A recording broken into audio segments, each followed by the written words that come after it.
Hi guys, today I'm going to show you how the basics of using Fontstruct so you could create your own font that you could download to your own computer. For those of you guys in graphic design class, this is a huge project. It's our culminating project at the end of our typography unit. And so you have to use all the terms that we learned about during this unit in this project. So let's get started. The first thing you're going to do, I put the link in Google Classroom, but the website to go to is fontstruct.com. Up here, when you get here, you're going to sign in. You're going to sign up for a free account. If you're new to Fontstruct, you're going to hit create account. You might have to go into your email to verify your account as well. So make sure you do that. Use your school email address, and I recommend your school password just to make it easier on yourself. But once you're signed up, you're going to sign in then, and you could, yes, save it to Google Chrome so you can remember what your password is. But this is Fontstruct once you get logged in.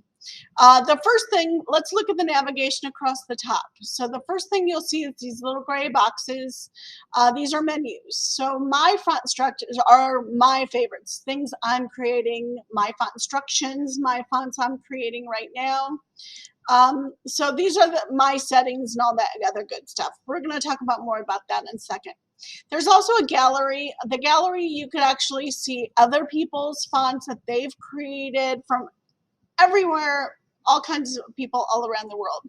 Some really cool ones, and some not so cool ones in here as well. So you can see there's a lot of different variety of fonts in here, and you could even search for different, like if I want to look for sans serif fonts versus maybe a slab serif fonts. You could see examples of all these categories that we've talked about, some with serifs, some without serifs. So you could see all these different fonts in here.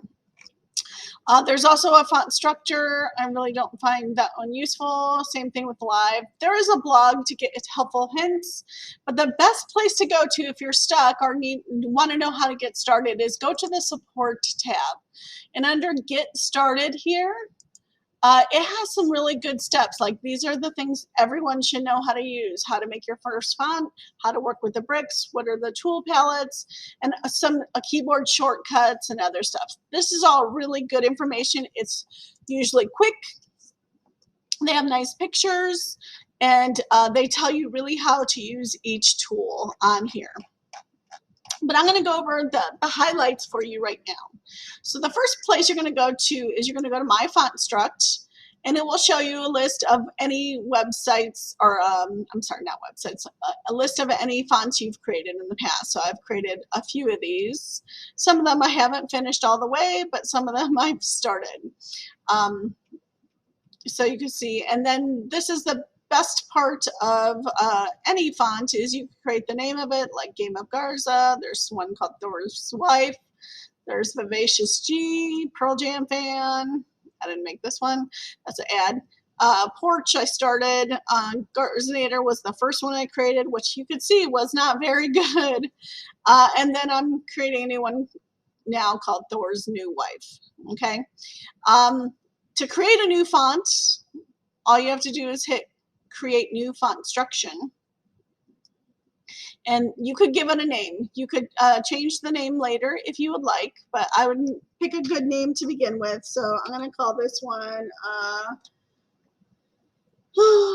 R2D R2 don't.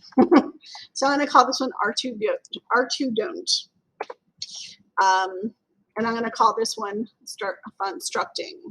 So a few things, it tells you right here at the beginning. Start building your letter here. The red dot marks the bottom left corner of your letter.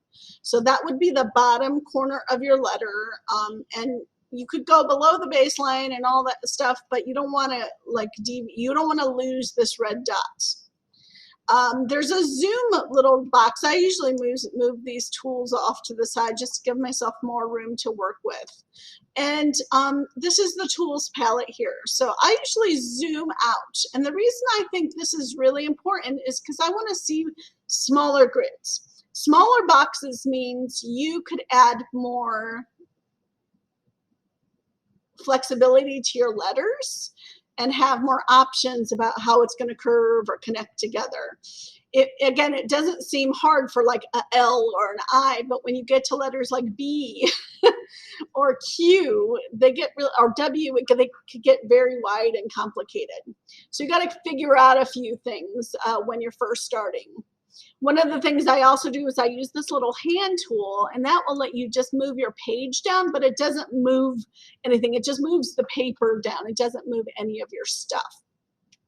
So once you get the zoom kind of where you want it to be, so I think this is looking good for me right here. So I could, again, see below the red dot here. So maybe this will be my descender space down here.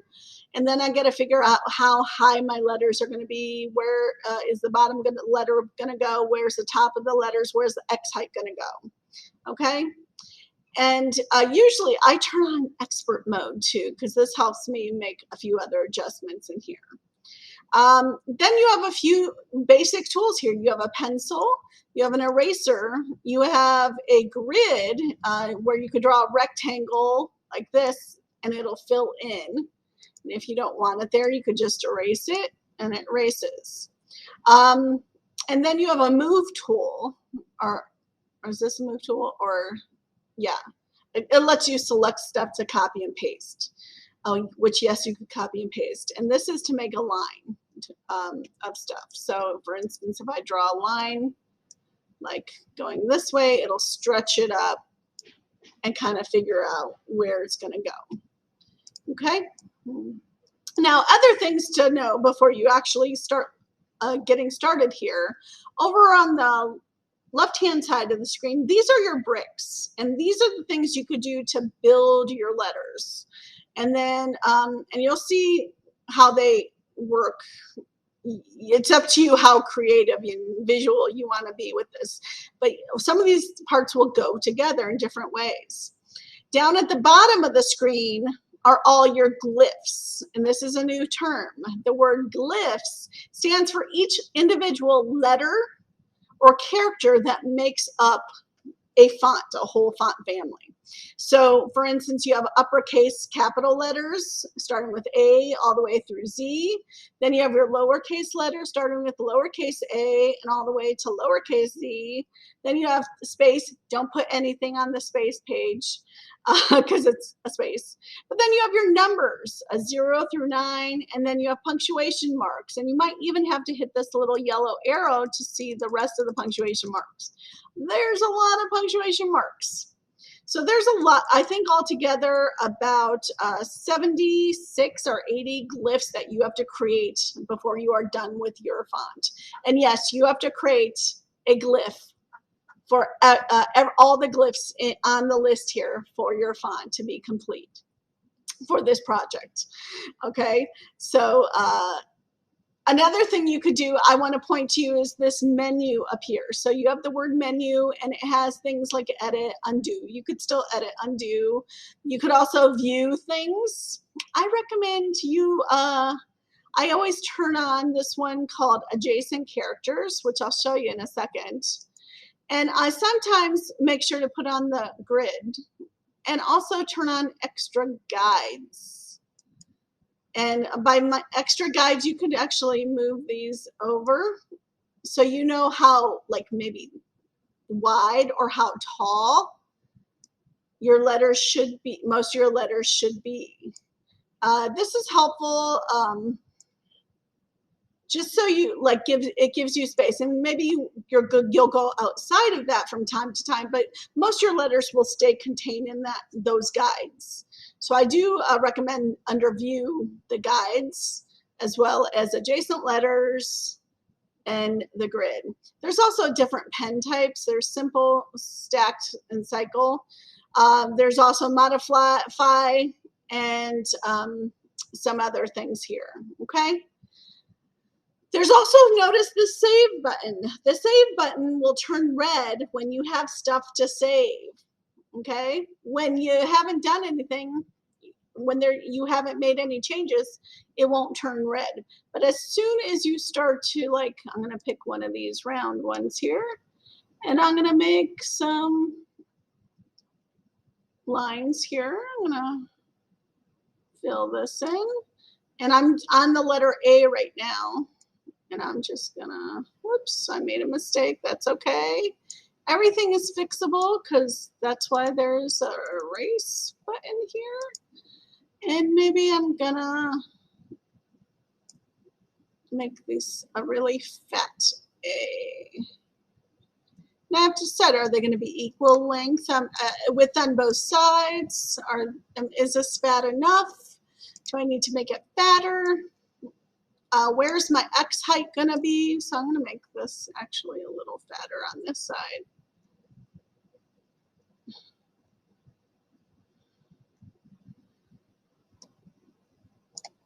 And maybe I'll do 2 on this side, 4 on this side, and then maybe I'm going to make this a little higher X height, like up here. And then maybe I'll do something like this. So I have like a gradient effect there. Okay, so notice I have my save button turning red, so I'm going to save that. Because this is R2D2, so it's kind of round, but it's kind of blocky at the same time. So I want to add that in here. So when I go to my B now, since I turn on the adjacent letters, notice it's showing me the like height and width of my letter A. And I like that because it's gonna, and actually I can move this over if I need to so I can see the letter, to see how the A and B look together. So maybe I'm gonna also, I'm gonna do what, 3, 4.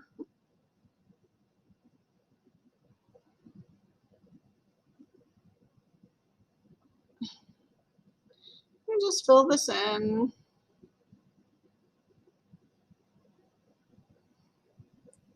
You can use your tablet pen for this as well, but you could also use a mouse.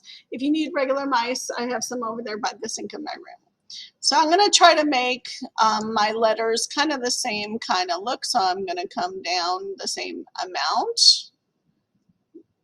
all the way across. And remember this side I only had 2, so I'm going to do 2. But a B comes like boom and then goes in a little. And then I'm going to come back out. Oh wait, did I come down hard enough? Yeah.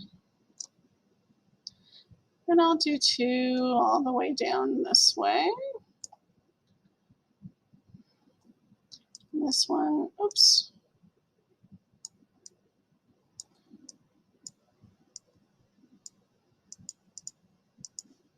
So something like that, except for maybe I need to erase that one. And then maybe I'll do 3 across the bottom as well to match up to the top. And now I have a B. Okay, so again, the trick for this, guys, save often before you move on to your next letter. Now, let's say R is very kind of similar, RP is similar to a B. Okay, what I could do is I could use the select tool then, and let's say I'm going to draw this around my B, and I'm going to say edit, copy. And I'm going to go to, let's see, my P, and I'm going to click right up here and edit, paste. You can't control V and all that other stuff, unfortunately, in here. And maybe for my P, I'm just going to erase the parts I don't need. And now I have a P without actually having to do a lot of that other work, because I'm taking parts from some letters and moving them to another letter. So I'm going to do the same thing. I'm going to go back to my B over here, select it with the select tool. I'm going to go to edit, copy. I'm going to go to R, edit, paste. And now I'm going to change what I need to figure out how I'm going to make my R. So that kind of looks like an R right there. So I'm going to leave it, save it like that. And then notice there's a preview button here. The preview button will show you how your letter looks. So, and this is all capital letters. So that's all I have right now. But you can see I have some, it looks very consistent. It looks like the letters are related to each other. They're like, they're cousins of each other. And now I could go back over here and continue working on all the rest of my letters. Okay. So that's what you're going to do. You're going to work your way, and just same thing for this once I get to my lowercase letters here. So if I go to my lowercase a, I know where my X height is here. So I'm going to keep the top of my letters I'm going to have a kind of consistent look to, consistent look to this. And I'm going to make the X height maybe here. Oops.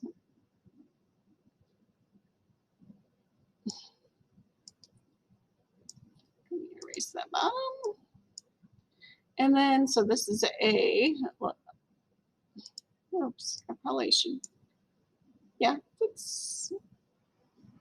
I gotta figure out how I'm gonna do this A. So yeah, you just could, and you can move this over if I need to. And maybe I'm only gonna take up maybe half of the width for a lowercase letter. And I'm gonna still maybe do 3 across at the top.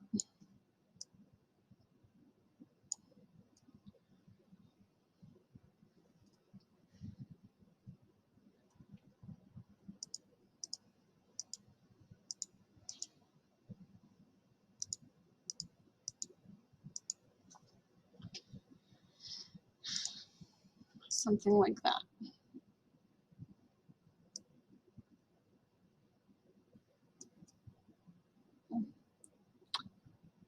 Okay. Oops, I made a mistake. And it's okay to make mistakes because they're all fixable. And I'm noticing, I think I did this one. I'm going to do 2 on this side instead.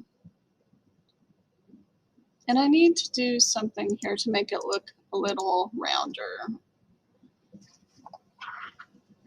Still doesn't look like an A though. So again, trying to figure out how to fix this.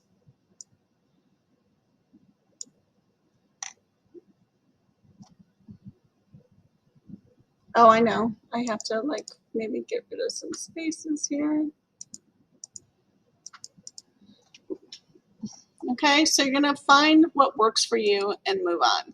Once you get part of your letter done, once you figure out the X height and the height and how it's going to look, oops, you're going to copy again and maybe go to another letter. Oops, I'm sorry.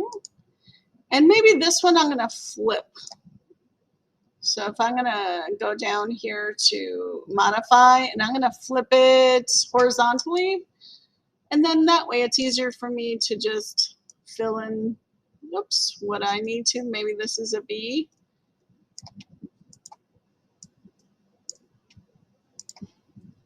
And I'm going to come all the way up.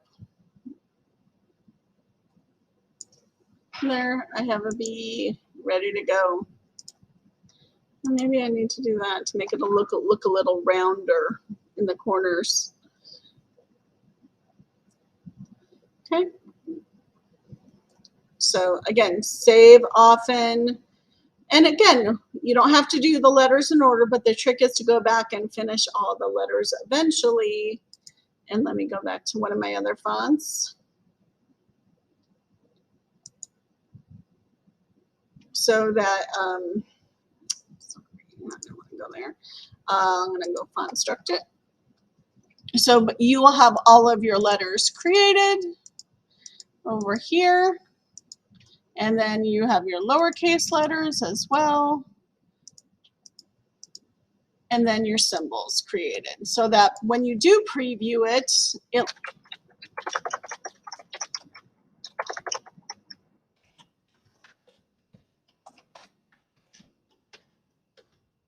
now I don't expect you guys to have a perfect font the first time you do this. That's crazy. Oh, there it goes. So it looks a little better now. I don't expect you to have a perfect font the first time, your first time, but I want you to try to do your best. Try to think about where the X height is. Think about where your baseline is, where the top of your letters are. Are the top of your uppercase letters the same top as your lowercase letters that have ascenders? How far do descenders go down below the baseline? Are you going to have serifs on your fonts? So these are all decisions you need to make when you're creating your fonts. And you could choose, like this one, my Game of Garza font had a little serif on it. This is a slab serif font. Other fonts might have different stuff. You might consider making a decorative font. Okay, and I have a lot of examples of things students have made over the years. Again, not always the best, but there are some interesting fonts that you could do. Like this one right here is a pretty good font that kind of looks like it's buildings in the sky.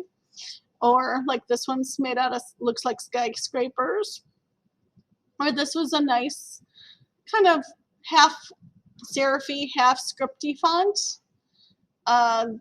This one, again, just kind of fun things, more decorative. This one, a great sans serif font. Again, just think about what the tools, how the different bricks you could use to create your font, and how those could go together to make a font that you find interesting looking. Okay, it could be any kind of font that you would like. And don't, like this one's a great one. They made everything in a box. Again, look what this one added, some shading to it, which is kind of cool. This one, they were being held up like on little pieces of like on little sticks. This one looks like it's made out of, it's a card font. Some are scripty still. Some have little, this one has these little like thorns all over it. This one was made purposely to look like it was a messy typewriter. So it had all these like messy parts to it.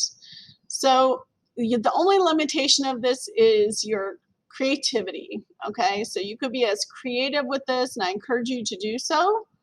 But the requirement is you have to create a glyph for all the glyphs on the list. You can't just skip the lowercase letters because that's how you feel. No, you have to create a glyph for all those upper lowercase letters, all the numbers, and all the symbols. Okay. If you have any questions, I will be back in the building next week, so you could ask me then if you have any issues. Okay. Otherwise, happy Fontstructing. And don't forget to save.